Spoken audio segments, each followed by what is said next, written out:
7 janvier 2015, l'ONU a accepté la demande d'adhésion de la Palestine à la Cour pénale internationale. Cette décision va permettre à cette dernière d'enquêter à partir du 1er avril de la même année sur les allégations de crimes commis par les dirigeants israéliens.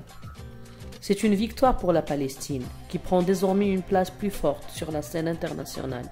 Cette décision va permettre au tribunal de La Haye, qui a pour mission de poursuivre les auteurs de génocide, crimes contre l'humanité ou crimes de guerre, d'enquêter à partir du 1er avril, date effective de l'adhésion, sur les allégations de crimes commis dans les territoires palestiniens. La Palestine avait formellement présenté sa demande d'adhésion le 2 janvier de la même année dans le but d'engager des actions légales contre les dirigeants israéliens pour leur conduite lors des guerres comme celle de juillet-août à Gaza ou encore contre la colonisation de territoires palestiniens. C'est moi la voix. Non, c'est moi la voix. Non, c'est moi la voix. Nous sommes la voix.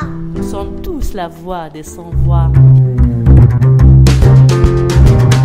Le secrétaire général de l'ONU, Ban Ki-moon, avait dit « Cette année, les forces israéliennes ont démoli 2 fois plus de maisons et d'autres structures palestiniennes qu'en 2015. Gaza demeure en situation d'urgence humanitaire. 2 millions de Palestiniens sont aux prises avec des infrastructures délabrées et une économie paralysée, et des dizaines de milliers de personnes sont encore déplacées, attendant la reconstruction d'habitations détruites à cause du conflit. La Journée internationale de solidarité avec le peuple palestinien est célébrée tous les ans par l'Organisation des Nations Unies le 29 novembre. La date du 29 novembre a été retenue en raison de sa signification particulière pour le peuple palestinien. Ce jour-là, en effet, l'Assemblée générale a adopté en 1947 la résolution 181, connue par la suite sous le nom de résolution sur le plan de partage, qui prévoyait la création en Palestine d'un État juif et d'un État arabe, Jérusalem étant placée sous un régime international. Au siège de l'Organisation des Nations Unies à New York, le Comité pour l'exercice des droits inaliénables du peuple palestinien se réunit le 29 novembre de chaque année en séance extraordinaire pour célébrer la journée. Le secrétaire général, le président de l'Assemblée générale, le président du Conseil de sécurité et de représentants des organes des Nations unies compétents et des organisations intergouvernementales, ainsi que des représentants de la Palestine notamment, prennent la parole à cette occasion.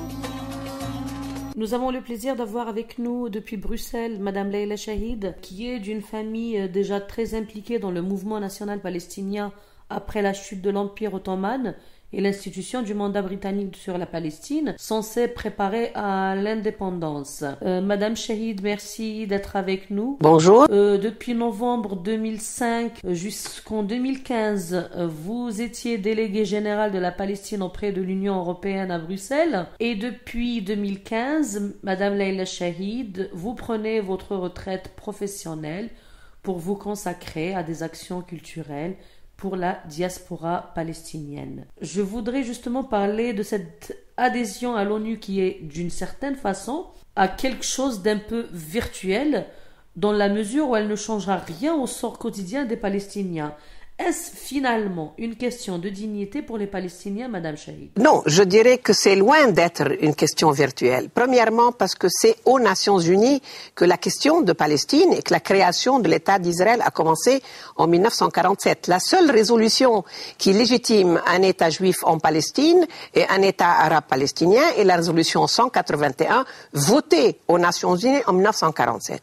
Puis les Nations Unies ont reconnu l'OLP comme représentant unique et légitime du peuple palestinien. L'ONU a plus de 400 résolutions qui ont été votées au Conseil de sécurité, à l'Assemblée générale, pour trouver des solutions et pour affirmer le droit contre l'occupation militaire, et en particulier la 242 et 338. Et finalement, les négociations que nous menons depuis 20 ans sont basés sur les termes de référence des résolutions des Nations Unies. Et les Nations Unies, on les aime pas, c'est une autre affaire, est le seul lieu qui est responsable de la paix et de la guerre dans le monde. Je représente une autorité qui a réaffirmé de manière très sereine et sans aucune agressivité et sans aucun unilatéralisme, parce que c'est ridicule de parler d'unilatéralisme lorsque nous allons au lieu le plus multilatéral du monde, qui représente 193 nations du monde, et qui s'appelle l'ONU. Ce qui est important de comprendre, nous n'allons pas reculer parce que nous pensons que le droit à l'autodétermination, qui est dans la charte des Nations Unies, qui a donné d'ailleurs aux Israéliens le droit d'avoir un État, est le même qui nous donne à nous. Et ce droit à l'autodétermination, il est reconnu par tous les membres des Nations Unies, sauf Israël, et par toute l'Union européenne et par les Américains.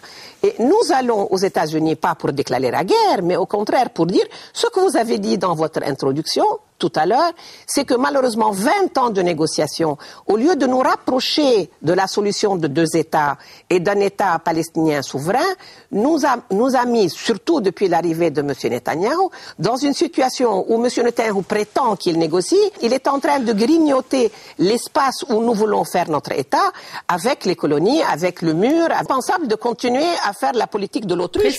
Précisément, Madame Chahid, pourquoi l'adhésion à l'ONU et la reconnaissance par ce dernier d'un État palestinien change-t-elle quoi que ce soit sur le terrain, justement à la politique israélienne que vous venez de décrire là? La première chose, c'est qu'elle rappelle à un des membres des Nations Unies, qui s'appelle Israël, que tous les autres reconnaissent la frontière de 67 comme la frontière de l'État d'Israël d'un côté et de l'État à venir de Palestine. Deuxièmement, qu'elle rappelle à un État membre Israël que Jérusalem-Est est un territoire occupé et que Jérusalem entière doit être la capitale des 2 États. Elle rappelle à Israël que la colonisation est illégale et qu'il faut un gel total de la colonisation si nous voulons revenir à des négociations. Elle rappelle aussi qu'il y a des réfugiés palestiniens qui font partie de ce peuple et dont les droits devraient être négociés avec Israël. Et surtout, elle va dire qu'on ne peut pas continuer à négocier dans un tête-à-tête qui aboutit, comme vous l'avez dit, à un blocage total et que maintenant la communauté internationale a un devoir à l'égard des Palestiniens.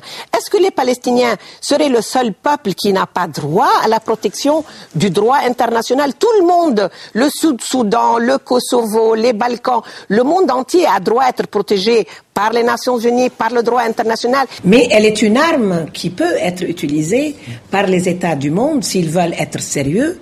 Il faut le rappeler d'ailleurs, les États-Unis ont également critiqué la demande en l'estimant contre-productive. Écoutez, on verra bien que les États-Unis ne sont pas un parrain objectif d'un processus de négociation ni de construction de paix et que malheureusement le président Obama, qui lui-même avait dit « J'aimerais voir un État l'année prochaine assis parmi vous à l'Assemblée générale », n'a pas tenu sa promesse, mais il reste l'Assemblée générale des Nations Unies. Il y a toutes les autres nations du monde, certains grandes comme la Chine, certains petites comme la Belgique, qui auront leur mot à dire. Et vous l'avez dit, il faudra que chacun assume sa responsabilité en tant que membre d'une communauté internationale qui tolère depuis 44 ans une violation systématique de tous les droits du peuple palestinien. Le droit à la liberté, à l'éducation, au voyage, à la sécurité, à la souveraineté, à l'organisation politique. Ce n'est plus admissible que l'impunité d'Israël et que le discours international, qu'il soit français ou européen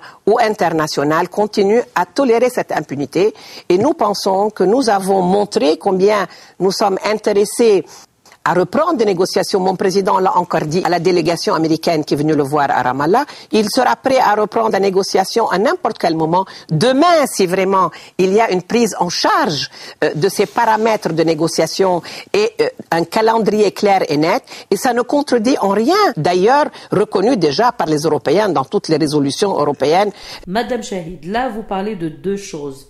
De cette délégation américaine que le président de l'autorité palestinienne Mahmoud Abbas avait rencontré en 2015 et de l'Union européenne. Vous savez très bien, Madame Chahid, que l'Union européenne est divisée sur cette question. Écoutez, malheureusement, l'Union européenne n'est pas seulement divisée sur la question de l'État palestinien. Elle n'a pas reconnu entièrement le Kosovo. Tous les pays de l'Union européenne n'ont pas reconnu le Kosovo. Ils sont divisés sur la question de la Libye et c'est normal puisque l'Union européenne est un projet en devenir. Et donc ce n'est pas la Palestine qui les divise. Ils sont divisés sur plusieurs autres questions. Nous pensons qu'en tout cas la reconnaissance de l'État palestinien est avant tout un choix souverain de chaque État. Je vous rappelle que certains le reconnaissent déjà et d'ailleurs une majorité de l'Assemblée générale des Nations, mais même au sein de l'Union européenne. Seulement il est vrai que nous ne voulons pas, nous, que les Européens se divisent et nous souhaiterons qu'ils se réunissent au moins pour le vote à l'Assemblée générale, comme nous avons toujours négocié toutes les résolutions concernant la Palestine avec nos amis européens. Et je vous rappelle qu'il y a à peine 4 mois, ici même à Bruxelles, l'Union européenne, la Banque mondiale, le FMI et les Nations unies ont félicité le Premier ministre Salam Fayyad en lui disant « Votre pays fonctionne comme un État transparent, bien gouverné et démocratique ». Ce n'est pas notre jugement, c'est les citations de la position européenne. Donc ce serait très difficile au gouvernement européen, même à leurs citoyens. Pourquoi d'un côté ils félicitent les Européens sur le fait que leurs institutions nationales fonctionnent parfaitement bien comme un État souverain, mieux que beaucoup d'autres autour, et par ailleurs ne le reconnaissent pas aux Nations Unies. Madame Chahid, une dernière question si vous le permettez, vis-à-vis d'Israël. Vous considérez que c'est le gouvernement de droite actuel qui est impossible à gérer, avec lequel on ne peut pas discuter, ou est-ce que c'est avec le peuple israélien en général que ça pose problème? Nous avons négocié avec 6 premiers ministres israéliens. Rabin, M. Perez, M. Netanyahou, M. Barak, M. Sharon, M. Olmert et de nouveau M. Netanyahou. 7 premiers ministres de 7 gouvernements israéliens. Ça fait 20 ans. Il est de notre devoir aujourd'hui de faire le bilan de ces négociations. Je pense que le monde entier sait combien nous avons été engagés. Il n'y a pas de symétrie entre nous et le gouvernement israélien. L'autorité israélienne, l'armée israélienne occupe la Palestine et il est temps que la communauté internationale assume sa responsabilité devant l'impunité de ces violations qui n'ont aucune raison d'être. Et les Palestiniens le disent à leurs amis israéliens qui sont venus lui dire qu'ils sont en faveur de la reconnaissance de l'État et qu'ils pensent qu'il faut faire vite parce que la solution du conflit israélo-palestinien ne peut plus attendre. Merci Madame Chahid, merci d'être avec nous depuis Bruxelles pour cette journée de solidarité avec le peuple palestinien célébrée le 29 novembre de chaque année. C'est avec cette note d'espoir que l'on va conclure. Chères auditrices, auditeurs de Radio des Sans Voix, nous vous donnons rendez-vous très prochainement avec un autre thème et un autre invité. Merci, au revoir.